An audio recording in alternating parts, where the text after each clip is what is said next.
नमस्कार मित्रों, हिंदी फ्लोरेट्स में आप सभी का हार्दिक स्वागत है। दोस्तों, आज हम एक ऐसे चरित्र की चर्चा करेंगे जिनको हिंदी साहित्य में और उर्दू साहित्य में जो जाने माने व्यक्ति हैं, और उनका नाम है मिर्ज़ा गालिब। मिर्ज़ा गालिब का जन्म 27 दिसंबर 1797 को आगरा के काला महल इलाके में हुआ था। एक साधारण से परिवार में इनका घर हुआ था। उनका मूल नाम मिर्ज़ा असदुल्लाह बेग था और गालिब उन्होंने अपना उपनाम रख लिया था, यानी पेन नेम रख लिया था, और जिसका मतलब होता है विजेता। तो इन्होंने 13 साल की उम्र में नवाब की भतीजी उमराव बेगम से, लोहारू के नवाब थे, और उनकी भतीजी उमराव बेगम से शादी कर ली और उसके बाद 13 वर्ष की उम्र में दिल्ली जाकर रहने लगे और तब से तमाम उम्र दिल्ली में ही बिताई। लेकिन इनके बारे में कहा जाता है कि इतना लंबा समय, लगभग 50 से भी अधिक वर्ष इन्होंने दिल्ली में बिताए, लेकिन इन्होंने कोई घर नहीं खरीदा वहाँ पर, और किराए के मकान में ही हमेशा रहे और बार बार मकान बदलते थे, लेकिन उन्होंने किराए का ही मकान लिया, कभी अपना घर नहीं खरीदा।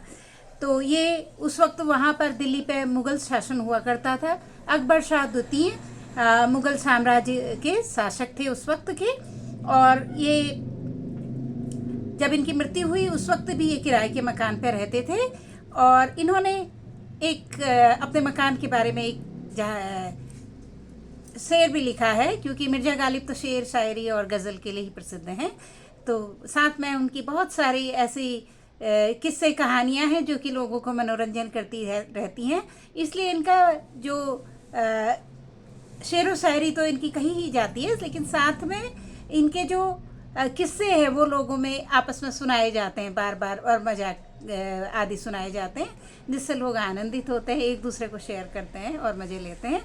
तो काफ़ी हाजिर जवाब थे, और इसलिए जो है, जब इनको एक मित्र थे, इनके जो फैन थे, प्रशंसक थे, उन्होंने इनको एक घर दे दिया था जो कि मस्जिद के पास में ही था, और वहीं पे इन्होंने आखिरी सांस ली थी।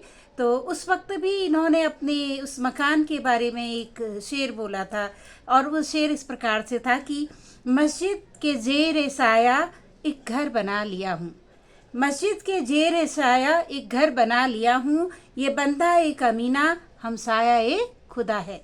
अर्थात इसका मतलब है कि एक मतलब मस्जिद के पास में मैंने अपना घर बना लिया है, और अब ये कमीना व्यक्ति भगवान का पड़ोसी हो गया है। तो इस प्रकार इन्होंने हर चीज़ में आनंद की खोज की है, और बड़े ही रोचक तरीके से अपनी बात पेश करते थे, और काफ़ी हाजिर जवाब थे।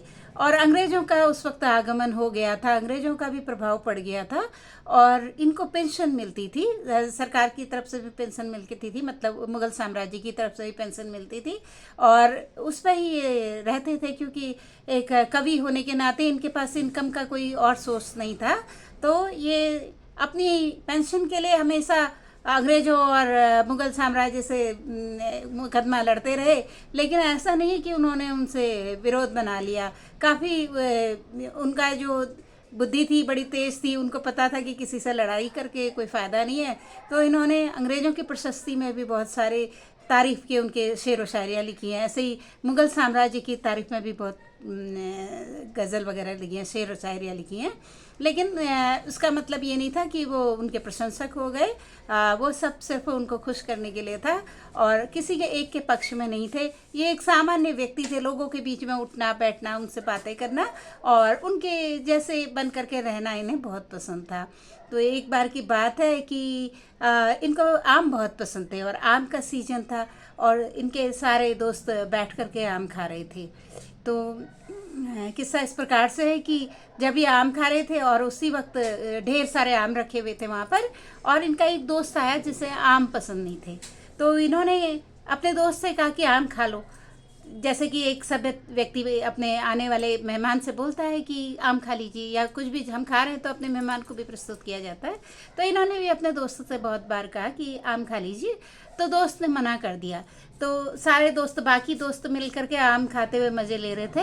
तो वो दोस्त को जो आम पसंद नहीं करता था, उसको आम का इस तरह से चूस के खाना वगैरह अच्छा नहीं लगता था, तो उसने एक आम उठाया और उसको, वहाँ पर एक गधा था, गधा खड़ा था, तो इन्होंने जो है उस दोस्त ने एक आम का उठाया और गधे के आगे फेंक दिया। गधे ने आम को उल्टा पुल्टा करके सूंघा और खाया नहीं।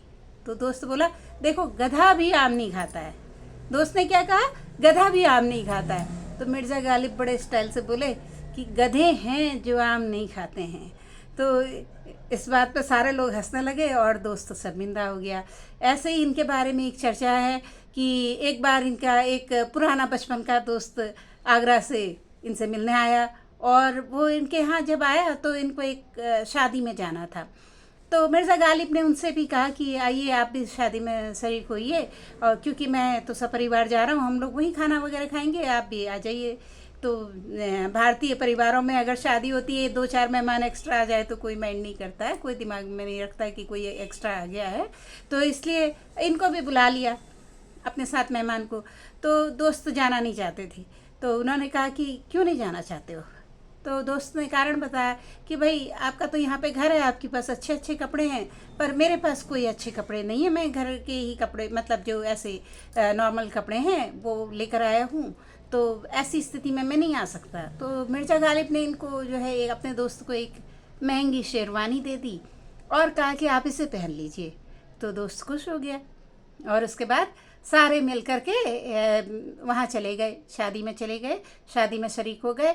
और वहाँ जब खाना वगैरह चल रहा था और काफ़ी लोग झुंड के झुंड एक जगह पे, अलग अलग जगहों पे खड़े थे। तो मिर्ज़ा गालिब जो है अपने दोस्त के साथ गए वहाँ पे, उनसे मिलने लगे, बातचीत करने लगे।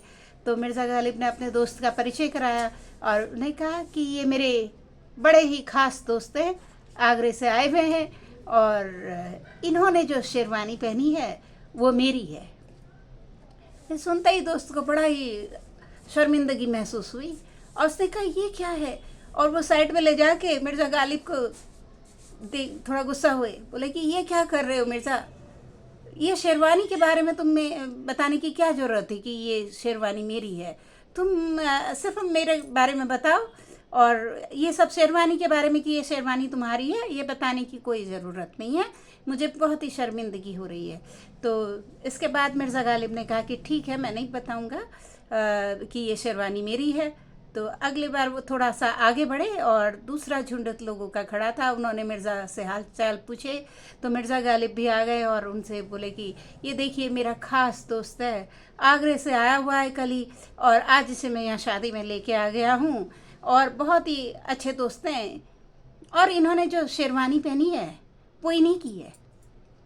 ये सुनते ही सभी लोग आश्चर्य से उनके दोस्त की तरफ देखने लगे और सबको पता चल गया कि शेरवानी मिर्ज़ा गालिब की है। तो और सब लोग मुस्कुराने लगे। तो ये देख करके दोस्त बहुत ही ज़्यादा जलील और शर्मिंदा महसूस करने लगा, और उसने कहा, मिर्ज़ा को फिर से पकड़ा और बोला, मिर्ज़ा क्या कर रहे हो? ये बहुत गलत बात है। तुम्हें किसी को शेरवानी के बारे में बातचीत करने की क्या ज़रूरत है? तुम शेरवानी के बारे में मेरी है तेरी है क्यों कर रहे हो? तुम छोड़ो शेरवानी को, इस तरह से शेरवानी के बारे में बातचीत नहीं करनी है। तो मिर्ज़ा गालिब ने कहा ठीक है, तुम बिल्कुल सही फरमा रहे हो, तो मैं शेरवानी के बारे में किसी को नहीं बताऊंगा कि ये मेरी है या तुम्हारी है। तो फिर वो थोड़ा और लोगों से मिले, और वहाँ पर जब वहाँ पे बात हो रही थी उन लोगों की, तो मिर्ज़ा गालिब ने कहा, मिलवाया अपने दोस्त से, ये मेरे अजीज़ दोस्त हैं, बचपन के दोस्त हैं, बिल्कुल चड्डी यार है, और ये जो हैं आगरा से आए हुए हैं और हमारे ख़ास मेहमान हैं। ऐसा कहकर उन्होंने मिलवाया, और फिर उन्होंने कहा जो इन्होंने शेरवानी पहनी है ना, बस उसके बारे में बात ही नहीं करनी है, कुछ बात ही नहीं करनी है, छोड़ो उसके बारे में क्या बात करनी है।